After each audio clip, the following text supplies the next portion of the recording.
नमस्कार, मी रामदास घुटे. थेट संवाद मध्ये आपलं स्वागत आहे. आज आपल्यासोबत आहेत महेश टिळे पाटील. त्यांच्या राजकारणातील जायंट किलर या पुस्तकावरती आपण चर्चा करणार आहोत. महेश टिळे पाटील हे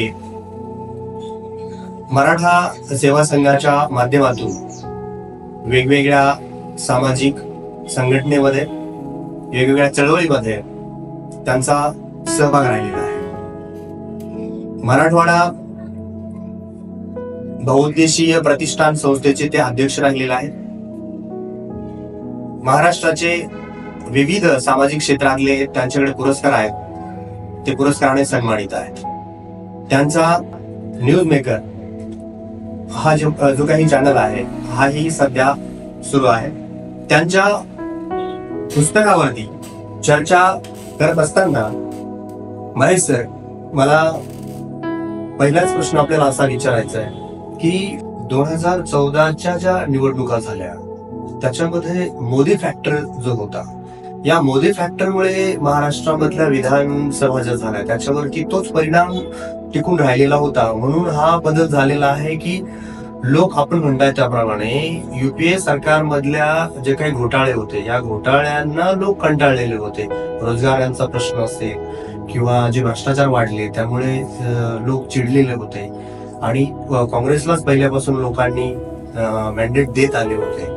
या गोष्टी महत्वाच्या वाटल्या लोकांना की मोदी फॅक्टर जो होता तोच मोदी फॅक्टर लोकांच्या मनावर परिणाम करण्यासाठी कारणीभूत ठरला विधानसभेमध्ये आणि नंतर तो बीजेपीच्या बाजूने वळला. मोदी फॅक्टरचा इम्पॅक्ट तर 100% झालाच ना. मोदी फॅक्टरचा इम्पॅक्ट ह्या अर्थाने झाला होता की लोकांना एक आश्वासक कोणतरी दिशादारी देणारं नेतृत्व मग मोदी समोर दिसत होते. कारण मोदींनी ज्यावेळेस लोकसभा 2014चा विजय संपादन केला त्यावेळेस पहिल्यांदा कोणतरी मुख्यमंत्री संसदेमध्ये प्रवेश करताना त्या संसदेच्या पायऱ्यांना नतमस्तक होऊन प्रवेश करतंय ही एक प्रकारचा चमत्कार दिसून आला होता आणि त्याच्यामुळे लोक भावले होते. आणि ज्या काही 2014च्या लोकसभा निवडणुकीमध्ये मोदी सरकारने आश्वासन दिले होते, म्हणजे 2 कोटी रोजगार असतील किंवा ज्या म्हणजे आप एक सर कटेंगे तो हम 10 सर काटेंगे, म्हणजे जी काही अशा घोषणा होत्या की ज्यांना एक लोकांना एक बदल मोठ्या प्रमाणात होणारा दिसून येत होता. त्याचाच परिणाम हा विधानसभेच्या निवडणुकीमध्ये दिसताना आपल्याला दिसतो. आणि मोदीचा 100% इम्पॅक्ट 2014च्या निवडणुकीवरती पडला. त्याच्यामुळे तर एवढा मोठा यश, म्हणजे मोदींचा करिश्मा होताच आणि मोदींचा करिश्मा असल्यामुळेच 2014च्या निवडणुकीमध्ये त्याचा परिणाम महाराष्ट्राच्या विधानसभा निवडणुकीवरती दिसून आलेला आहे. आपण जो पुस्तकामध्ये उल्लेख केला आहे की 2014च्या निवडणुकीमध्ये जे असे काही लोक होते की ज्या वातावरणामध्ये अपेक्षाही ज्यांना नव्हती की हे चेहरे पराभूत होण्यासारखे आहे किंवा या चेहऱ्यावरती राजकारणाचं जे काही सावट आहे ते सावट पडणार आहे. मग या निवडणुकीमध्ये नारायण राणेंसारखे माणसं जे काही खूप दिवसापासून कोकणचं राजकारण करत आहे ते मुख्यमंत्री पदापर्यंत राहिलेलं आहे, नव्या नव्या सरकारमध्ये प्रत्येक वेळेस ते राहिलेले आहे. मग यांचा पराभव त्या ठिकाणी जो झाला तो आपण उल्लेख केलाय की त्यांच्या कामाचा व्याप किंवा बंड करणं किंवा एकंदरीत जी काही त्यांची आरेरावीची भाषा किंवा ते वातावरण दूषित झालं आणि त्याचा फायदा तत्कालीन जे काही हे उमेदवार होते त्या उमेदवाराला झाला आणि मग त्यांचा त्या निवडणुकीमध्ये पराभूत झाला. याच्यामध्ये अजून काय सांगता येईल तुम्हाला की नारायण राणे कुठे फसले त्या पराभूत निवडणुकीमध्ये?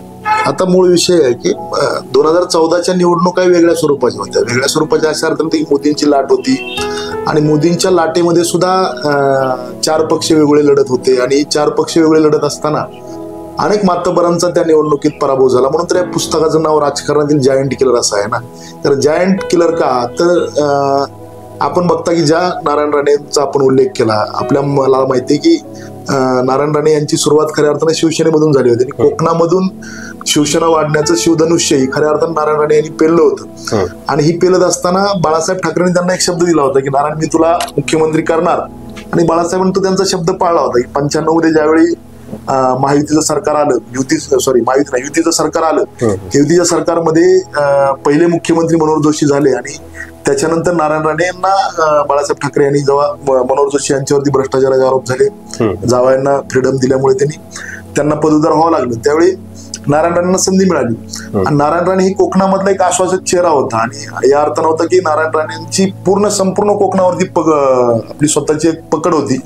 आणि ही पकड असताना त्यांची जी काही कोकण त्यांनी आपल्या संपूर्ण ताब्यात घेतलं असताना त्यांचा पराभव 2014च्या निवडणुकीमध्ये झाला.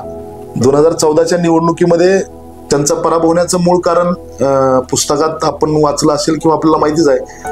परंतु सगळ्यात मोठा जो इम्पॅक्ट आहे की त्यांची जी काही कोकणामधली एक प्रकारची दहशत म्हणा किंवा एक प्रकारचा आरोगंडपणा म्हणा किंवा कोकणाच्या त्या आपल्या मतदारसंघावरती लक्ष न देणं म्हणा किंवा कारण काय झालं की त्याच्यानंतर शिवसेना सोडून ते काँग्रेस पक्षामध्ये गेले होते. खऱ्या अर्थानं काँग्रेस पक्ष आणि नारायण राणे यांचा स्वभाव कुठेही जुळत नाही ही वस्तुस्थिती नाकारून चालणार नाही. आणि याच्यामध्ये त्यांनी काँग्रेस पक्षानं त्यांना मुख्यमंत्री पदाचं आश्वासन दिल्यामुळे त्यांनी काँग्रेस पक्षामध्ये प्रवेश केला.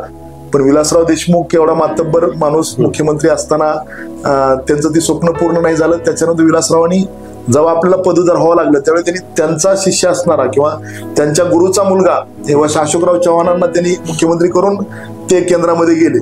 याची सल नारायण राणेंना होती आणि काँग्रेस त्यांनी म्हणले होते की मी आता कोकणामध्ये पूर्ण काँग्रेसमय कोकण करणार आहे. त्यांचं ते स्वप्न अधूर राहिलं होतं आणि त्यांचा पराभव होण्यामध्ये कारण ती महाराष्ट्र लेवलचं नेतृत्व होतं.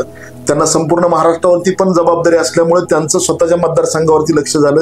त्याचबरोबर 2009 मध्ये त्यांचा मोठा चिरंजीव हा खासदार झाला. त्याच्यामुळं त्यांचं दुर्लक्ष झालं आणि मतदारसंघावरती पकड दिली झाली.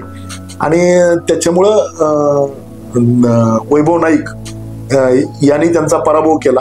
वैभव नाईक हे 2009 साली सुद्धा त्यांच्या विरोधामध्ये निवडणूक लढले होते.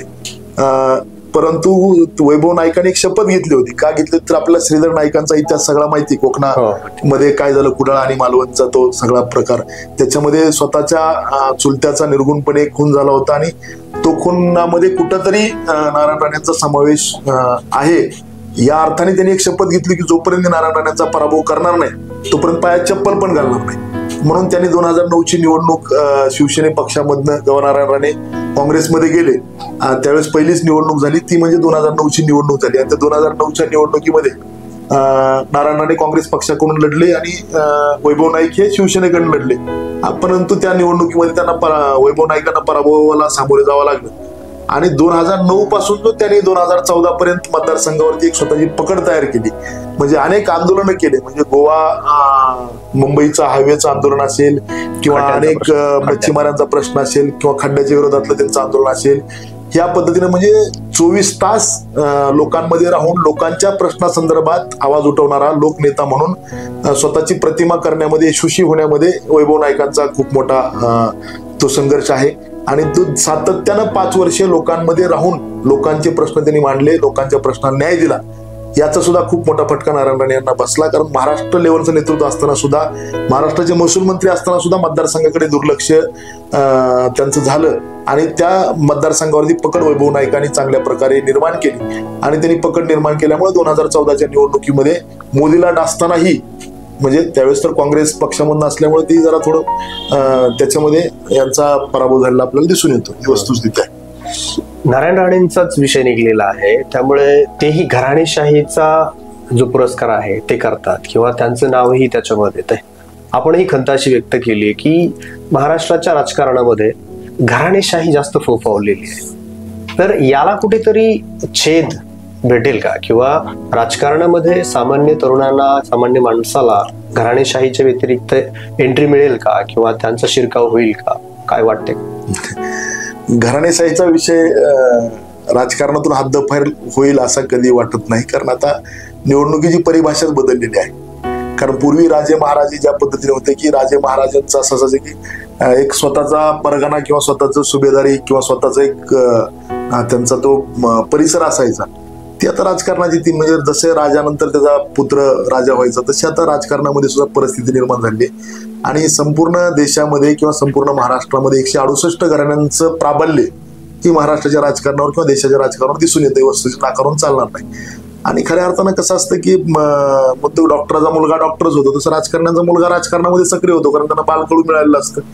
आणि तसं अर्थानं प्रत्येक राजकीय म्हणजे राजकीय व्यक्तिमत्वानं स्वतःचा वारसदार तयार केलेला आहे.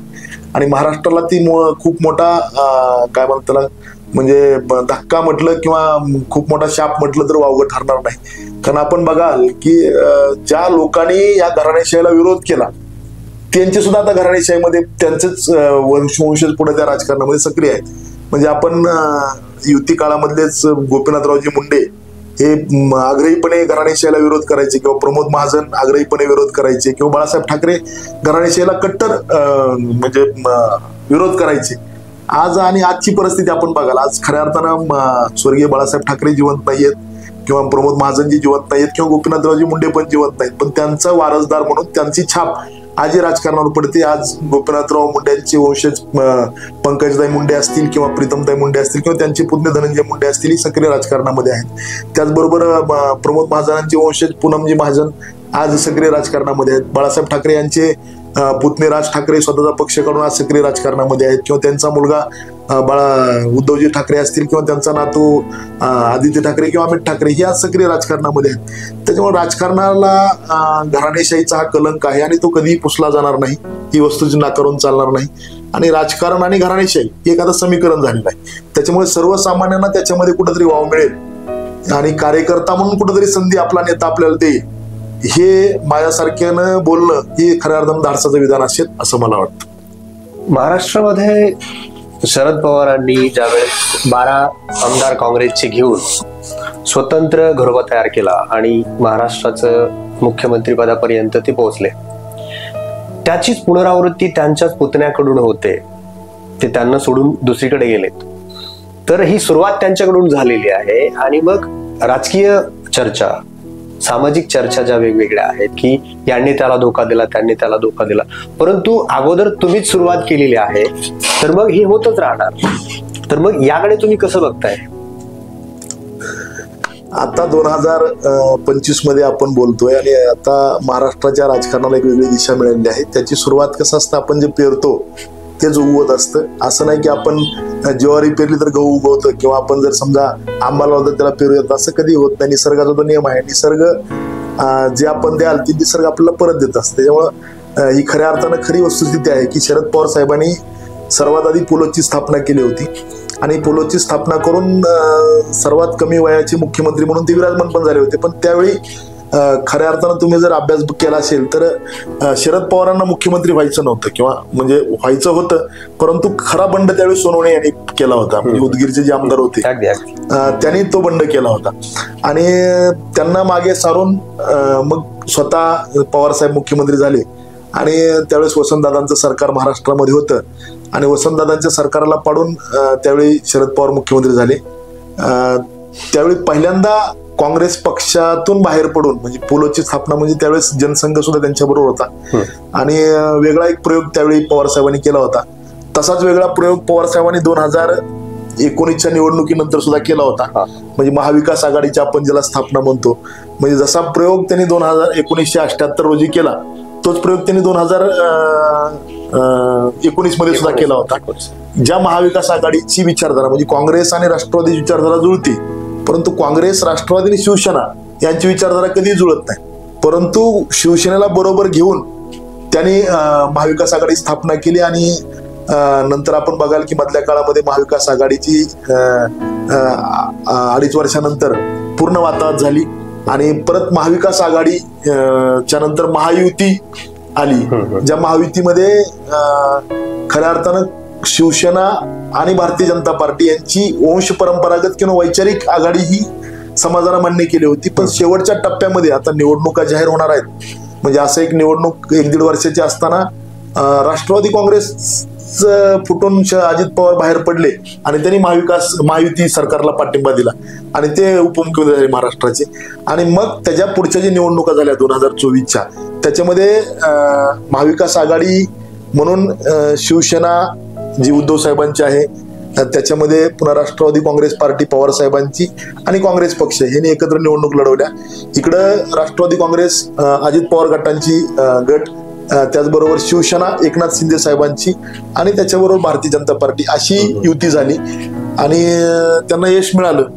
मग ती कसं मिळालं, काय मिळालं ही अभ्यासाचा भाग आहे. पण वस्तुस्थिती अशी आहे की जो प्रयोग पवार साहेबांनी केला तोच प्रयोग अजित पवारांनी करून त्यांचं स्वप्न मुख्यमंत्री व्हायचं होतं, पण ती काय आता शक्य दिसत नाही. आणि तसा प्रयोग महाराष्ट्रालाही नौका आहे. आणि विचारधारा जुळत नसताना सुद्धा सत्तेसाठी एकत्र येणारी मंडळी काय करू शकते ही महाराष्ट्रानं अनुभवलेलं आहे. पण पवार साहेब असे वेगवेगळे प्रयोग करत असतात. पवार साहेबांनी 1999च्या आसपास देखील सोनिया गांधींचा जो काही विदेशी मुद्दा आहे तो मुद्दा चर्चेला आणून या विदेशी मुद्द्याच्या आधारावरती काँग्रेसपासून फारकत घेतली, बाजूला झाले आणि नंतर राजकारणाला वेगळी कलाटणी मिळाली. पण शरद पवार साहेब जर काँग्रेसमध्येच राहिले असते तर पंतप्रधान पदाचे दावेदार ते होते का? आणि त्यांचा तो आयुष्यातला सगळ्यात मोठी त्यांची ती चूक आहे का? थोडं आपण मागे जाऊया. तुम्हाला आठवत असेल किंवा तुम्हाला वाचण्यात आलंही असेल की 1990ला सर्वप्रथम ज्यावेळी राजीव गांधींची हत्या झाली 91ला, त्यावेळी खऱ्या अर्थाने चर्चेतले नावं 3 होते. पी.व्ही. नरसिंहराव असतील किंवा शरद पवार असतील.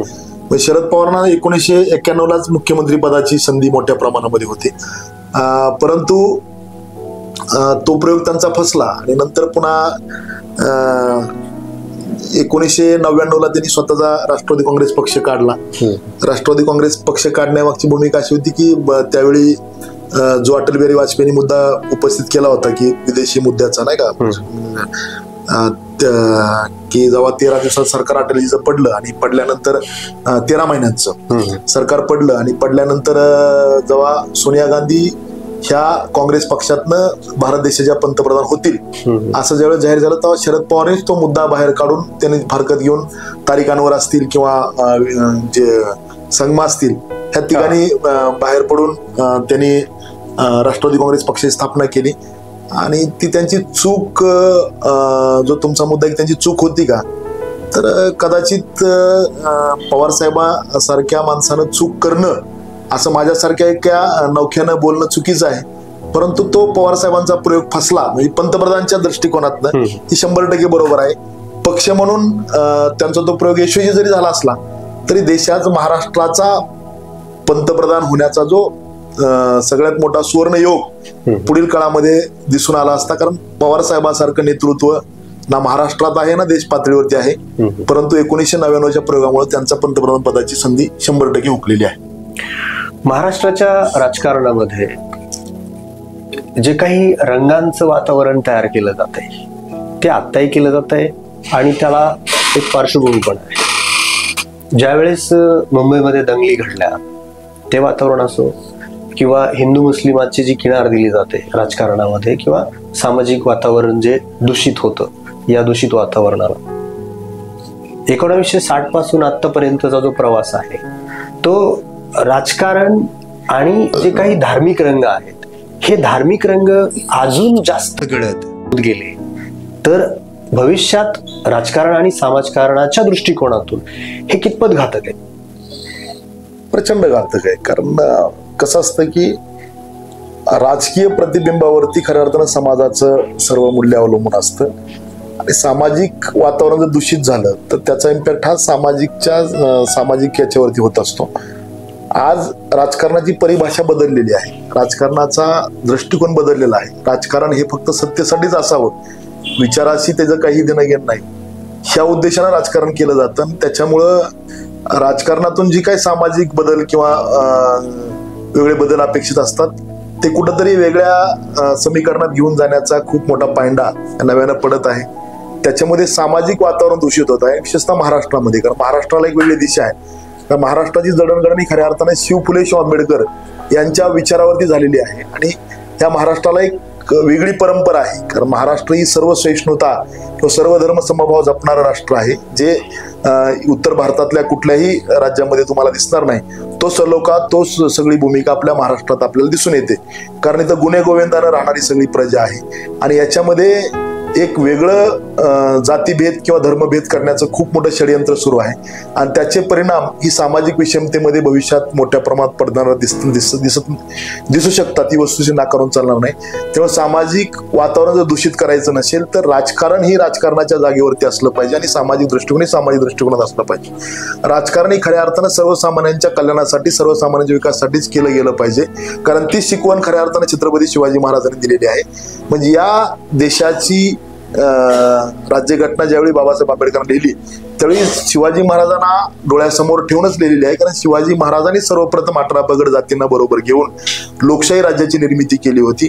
म्हणून तर आजही आपण शिवाजी महाराजांना रयतेचा राजा म्हणतो, आजही आपण शिवाजी महाराजांना सहिष्णू राजा म्हणतो, आजही शिवाजी महाराजांना आपण जाणता राजा म्हणतो. याची मागची भूमिकाच ती आहे. आणि आपण जर बघाल की शिवाजी महाराजांनाच आदर्श मानून महात्मा ज्योतिबा फुले यांनी आपला समतेचा संदेश दिलेला आणि त्याच महात्मा ज्योतिबा फुले यांना डॉक्टर बाबासाहेब आंबेडकर गुरु मानायचे आणि त्या गुरु परंपरेच्या शिष्यमधनं खऱ्या अर्थानं लोकशाहीची निर्मिती झालेली आणि त्या लोकशाही रुजवण्याचं किंवा वाढवण्याचं सगळ्यात मोठं काम जर कुठं झालं असेल तर ते महाराष्ट्रात झालेलं आहे. त्यामुळे महाराष्ट्रामध्ये अशा घटना घडणं ही खऱ्या अर्थाने महापुरुषांच्या विचारांना तिलांजली देण्यासारखं आहे.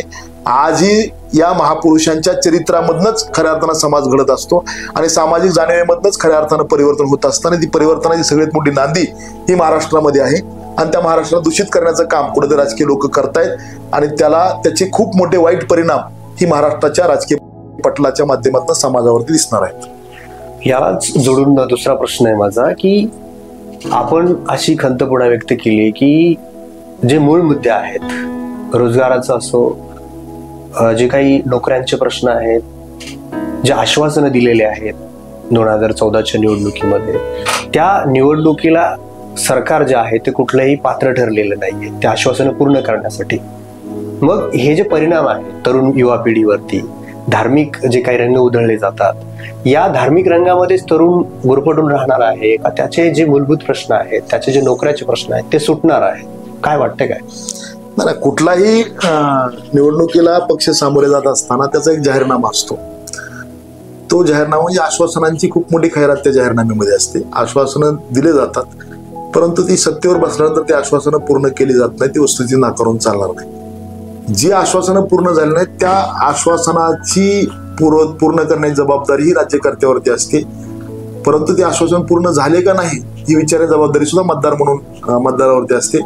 परंतु मतदाराला किंवा त्या मतदान केलेल्या व्यक्तीला कुठेतरी दुसऱ्या विषयावर डायव्हर्ट करण्यासाठी असे वेगवेगळे जातीचे, रंगाचे किंवा धर्माचे मुद्दे पुढे आणले जातात.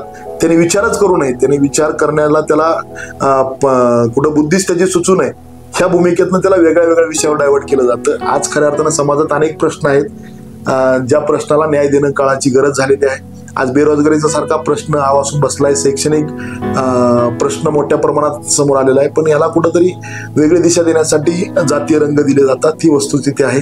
आणि या जातीय रंगामधनच आपली राजकीय पोळी भाजून घ्यायची आणि सत्ता उपभोगायचं हीच राज्यकर्त्यांचं खऱ्या अर्थानं एक मिशन तयार झालं की काय असं एक प्रश्न निर्माण होत आहे. परंतु याच्यामधनं जो मतदार आहे, ज्या मतदारानं ज्या पक्षाला मतदान केलं किंवा ज्या व्यक्तीला मतदान केलं ह्या व्यक्तीला जाब विचारण्याचं काम त्याचं आहे. किंवा तुम्ही ज्या निवडणुकीमध्ये जे आश्वासनं दिले किंवा जी जाहीरनामा तुम्ही प्रसिद्ध केला याच्यामधले तुम्ही कुठले मुद्दे पूर्ण केले किंवा तुम्ही कुठल्या प्रश्नाला न्याय दिला हे विचारणं त्याचं कर्तव्य. कारण लोकशाहीमध्ये जो नागरिक मतदान करतो हा खऱ्या अर्थानं मालक असतो. परंतु दुर्दैवानं जो मतदार आहे तो फक्त मतदाना दिवशीच मालक असतो, मतदानानंतर तो मालक राहत नाही.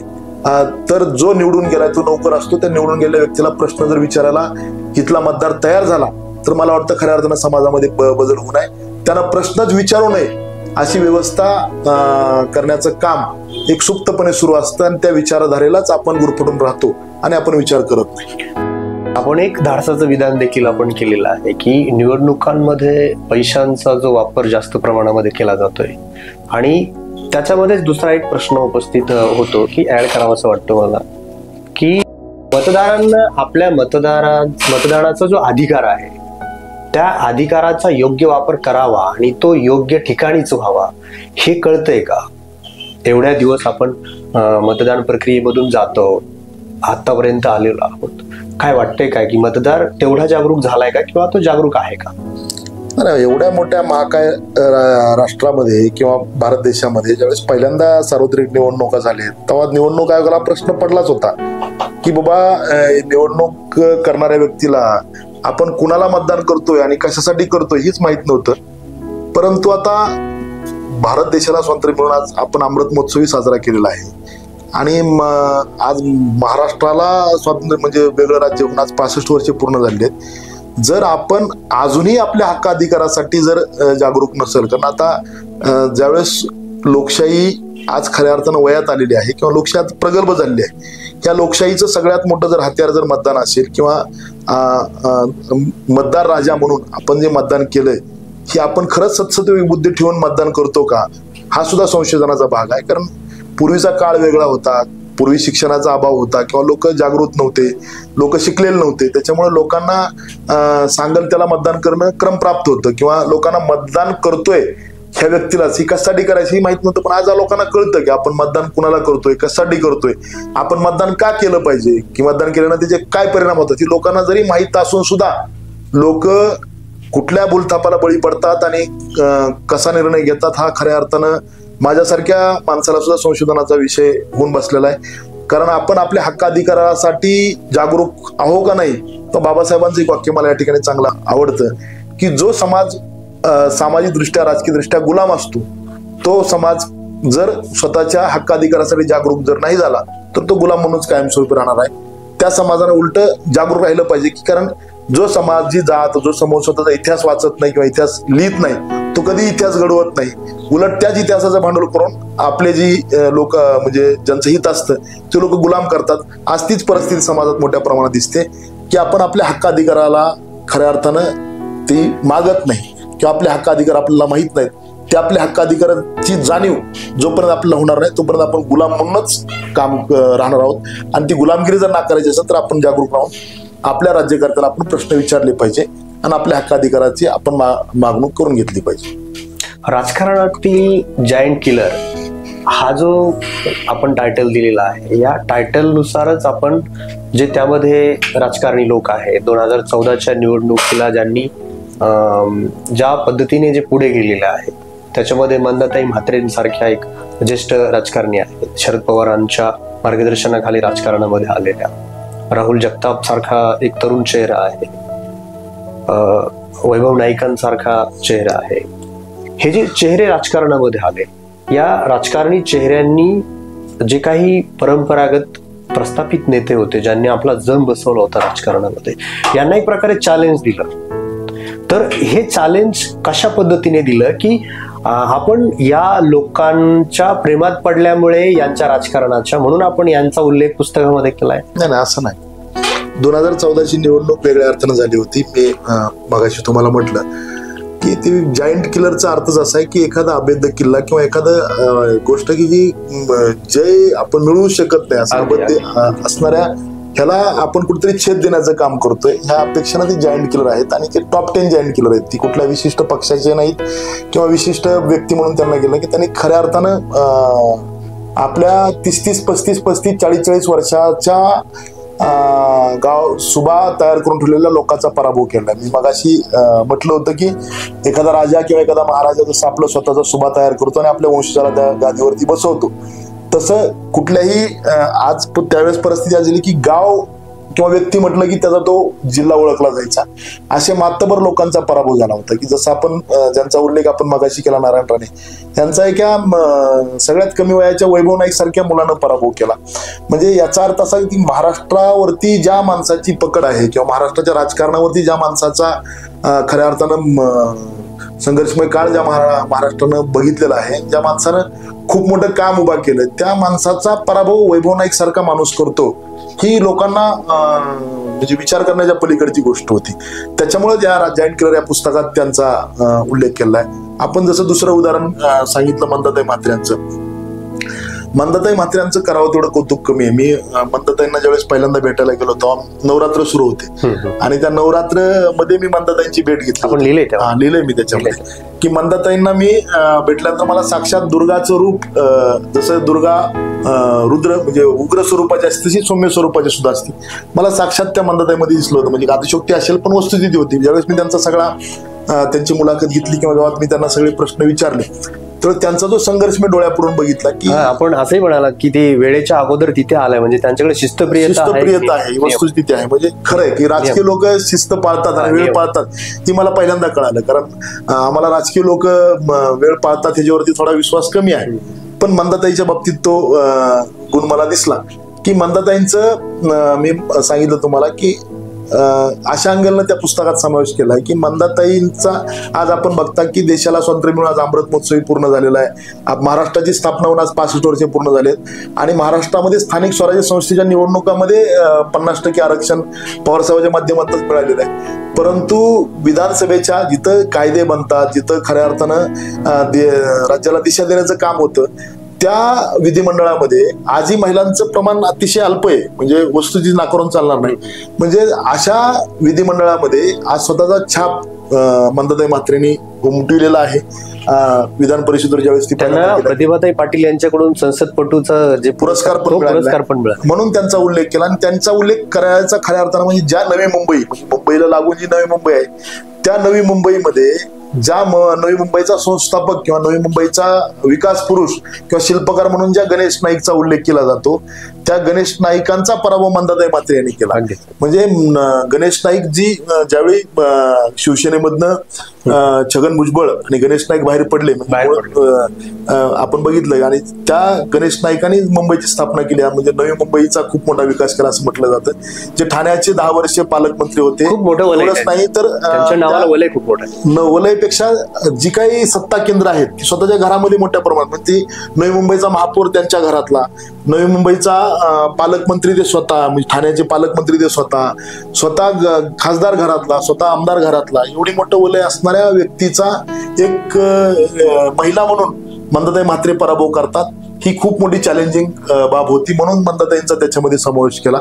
आपण ज्यांचा दुसऱ्यांदा उल्लेख केला ते राहुल जगताप श्रीगोंदा मतदारसंघामधनं. म्हणजे राहुल जगतापांचा किस्सा तर लय भारी आहे की बबनराव पाचपुते, म्हणजे ज्या बबनराव पाचपुते जनता दलापासून त्यांची सुरुवात आहे. बबनरावांचा त्यांनी त्यांच्या आयुष्यात 8 निवडणुका लढवल्या आणि त्या 8 निवडणुकांमध्ये 7 निवडणुका अशा होत्या की प्रत्येक निवडणुकीमध्ये चिन्ह वेगळं होतं, तरी ती स्वतःचा मतदारसंघ राखू शकले.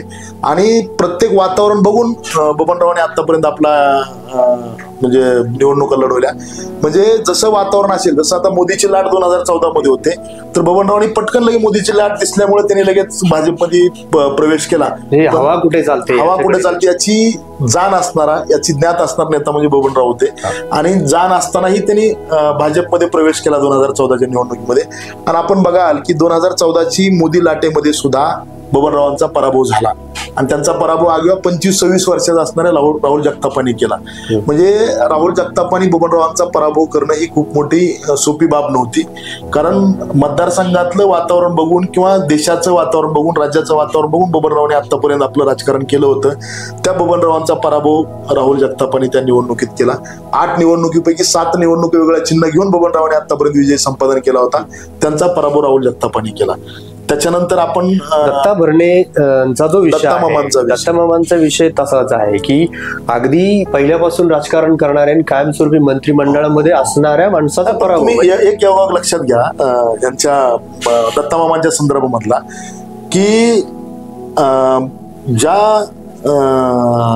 हर्षवर्धन पाटलांचा उल्लेख, म्हणजे हर्षवर्धन पाटलाची राजकीय कारकीर्द ही खरं तर जिल्हा परिषद सदस्यापासून झाली आणि जिल्हा परिषद सदस्य ते म्हणजे विधिमंडळ तसाच प्रवेश दत्ता मामांचा सुद्धा आहे. म्हणजे हा योगायोग आहे खऱ्या अर्थानं की दत्ता मामा सुद्धा जिल्हा परिषद सदस्य होते, ते डायरेक्ट विधिमंडळ. फक्त पहिला प्रयोग त्यांचा म्हणजे हर्षवर्धन पाटील हे जिल्हा परिषद सदस्य असताना त्यांनी आमदारकी अपक्ष म्हणून ते विधिमंडळामध्ये गेले. दत्ता मामाने तो प्रयोग केला 2009 मध्ये की दत्ता मामा अपक्ष निवडणूक लढवली 2009 मध्ये त्यांनी, पण त्या 2009च्या निवडणुकीत त्यांचा पराभव झाला. आणि नंतर पुन्हा 2014ला त्यांनी राष्ट्रवादी काँग्रेस पक्षामधनं उमेदवारी मिळून त्यांनी जेव्हा 4 पक्ष एकत्र वेगळे झाले त्यावेळी त्यांनी राष्ट्रवादी काँग्रेस पक्षामधनं आमदारकी लढवली. पण त्या मतदारसंघाचं वैशिष्ट्य वेगळं आहे. तो मतदारसंघ काँग्रेसी विचाराचा मतदारसंघ आहे आणि त्या मतदारसंघाचा संपूर्ण महाराष्ट्राच्या राजकारणावरती खूप मोठा प्रभाव आहे. कारण हर्षवर्धन पाटील हे नामांकित महाराष्ट्राच्या राजकारणावरती, महाराष्ट्राच्या सत्ता केंद्रामध्ये असणारा एक प्रभावी नेता, प्रभावी चेहरा असणारा तो आश्वासक चेहरा होता. त्यांचा पराभव दत्तामाव भरणे यांनी केला आणि ते विधिमंडळामध्ये गेले. पण ह्या पराभवाला कुठेतरी अजित पवारांचं योगदान जास्त आहे, कारण की हर्षवर्धन पाटलांचं आणि अजित पवारांचं ते वैर जे आहे ते सर्वश्रुत आहे, ते तुम्हाला माहिती आहे. मग हे कारण ठरलं असेल का की जास्त जोर अजित पवारांनी लावला आणि म्हणून दत्तामामा विजयी झाला? 2009च्या निवडणुकीमध्ये त्या इंदापूरच्या राजकारणामध्ये 3 प्रभावी असे चेहरे आहेत की जे ती 3 चेहरे ज्या बाजूने असतील त्या बाजूने तो निकाल लागतो, ही वस्तुस्थिती आहे. म्हणजे 2009च्या निवडणुकीमध्ये ते चेहरे हर्षवर्धन पाटील यांच्या बाजूने होते. म्हणजे त्याच्यामध्ये घोलप असतील, जगदाळे असतील किंवा माने असतील, ती जी 3 परिवार आहेत त्या मतदारसंघामधले प्रभावी, ज्यांचा इम्पॅक्ट मतदारावरती आहे, ही 2014च्या निवडणुकीमध्ये मामांच्या बाजूने राहिले. कदाचित अजितदादा त्यांना आपल्याकडे वळवण्यामध्ये यशस्वी झाले असतील, त्याच्यामुळे मामांचा तो विजय आहे. पण असं आहे की ती 3 चेहरे ज्या बाजूला असतील त्या बाजूला तो निकाल लागतो. 2014ला ती त्या बाजूला होते, 2019ला पण त्याच बाजूला होते आणि 2000 ह्या आताच्या निवडणुकीमध्ये 24च्या निवडणुकीत सुद्धा त्याच्यामुळे तो विजय आहे, असा आहे. पण या सगळ्या निवडणुकांमध्ये एक निवडणूक जरा थोडी लक्षवेधी ठरली, ती म्हणजे औरंगाबादची, जी इम्तियाज जलील यांची निवडणूक होती.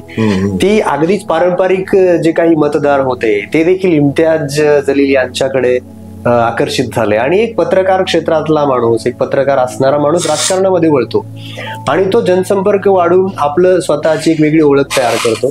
याकडे अजून कशा पद्धतीने आपण भर टाकणार? आपण लिहिले तर आहे, त्यामध्ये लिखाण केलंय, पण अजून कसं बघताय? तुम्ही जर बघितलं तर ती औरंगाबादची निवडणूक जी आहे MIM वर्सेस शिवसेना, ही जरा वेगळ्या पद्धतीची आहे. कारण तिथं जातीय किनार आणि धर्माचं खूप मोठं प्रस्थ आहे. आणि आपण जरी म्हटलं आपण लोकशाहीमध्ये राहतो आणि लोकशाहीमध्ये असताना आपण लोकशाही मानली पाहिजे, पण आपण खऱ्या अर्थाने व्यक्तिपूजक आहोत. आणि व्यक्तिपूजक असल्याने इथं जात फॅक्टरी खूप मोठ्या प्रमाणात चालते आणि जातीचा खूप मोठा प्रभाव ही राजकारणावरती आहे. तसाच धर्माचा सुद्धा खूप मोठा पगडा राजकारणावरती आहे.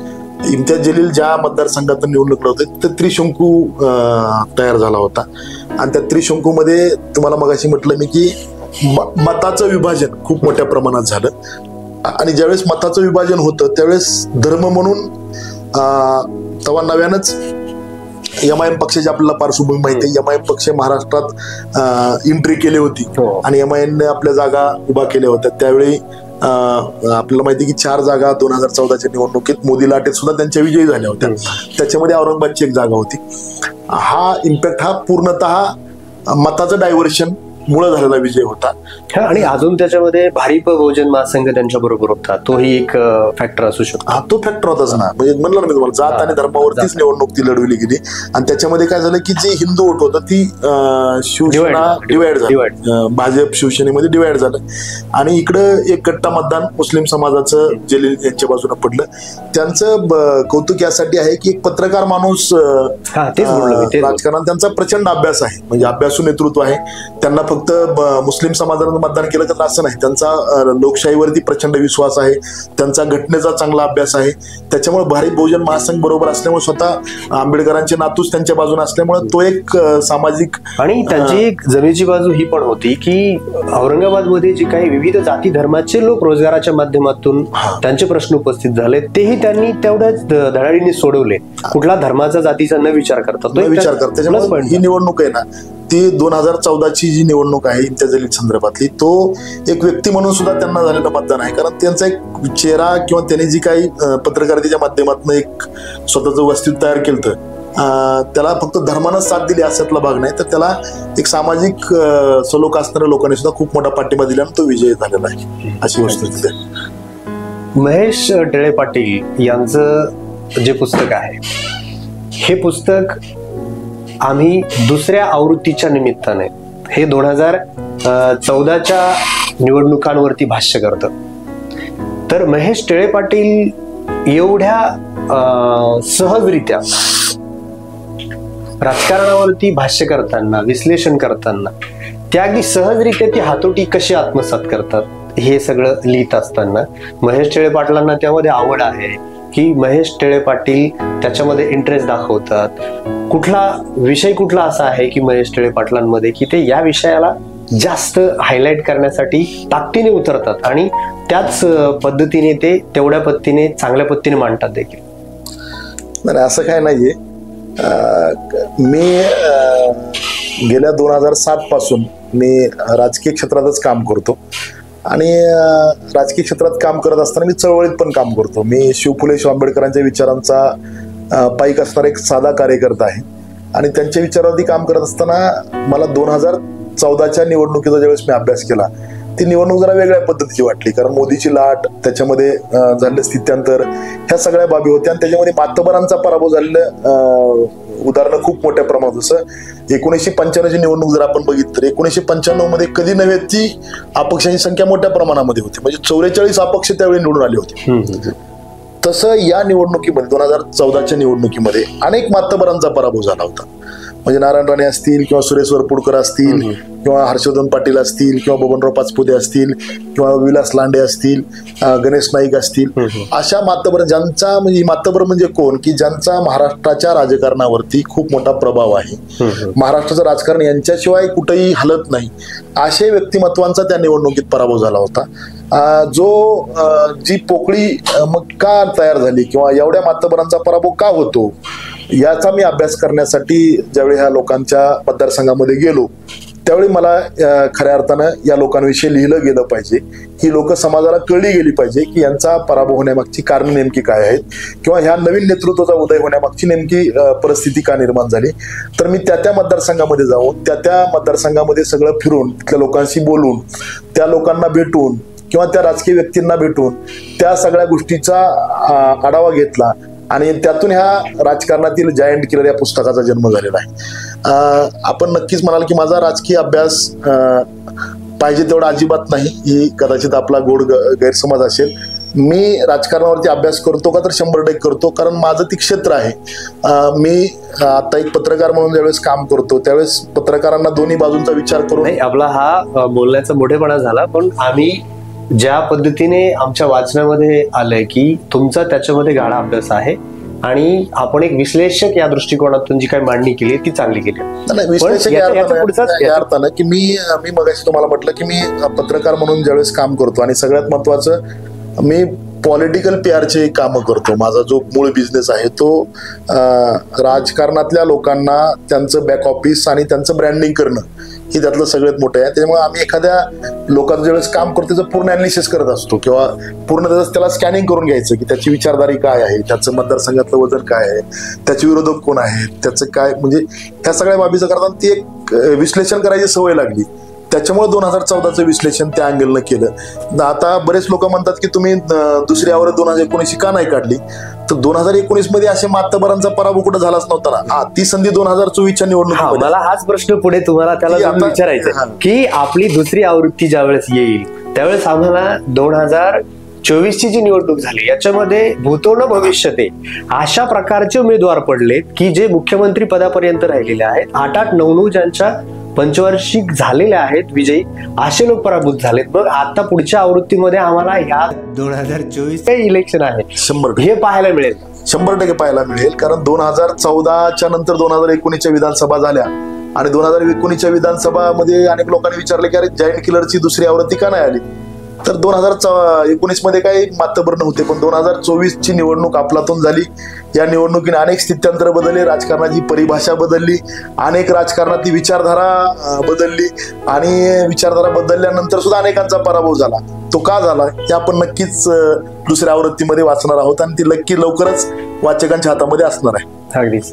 तर हे होते महेश टिळे पाटील यांच्या राजकारणात जायंट किलर या पुस्तकावरती आपण आज चर्चा केलेली आहे आणि महेश सरांनी याच्यावरती अगदी मनापासून जो काही आपल्याशी संवाद साधलेला आहे, जी काही अभ्यासपूर्ण मांडणी पुस्तकामध्ये तर केलीच आहे, परंतु जे काही संवाद करताना जी चर्चा झाली ही चर्चाही अगदी चांगली वाटली आणि अभ्यासपूर्ण वाटली. त्यामुळे महेश सरांचेही मनापासून धन्यवाद. धन्यवाद सर. धन्यवाद सर. धन्यवाद. आपण वेळ दिलात त्याबद्दल धन्यवाद.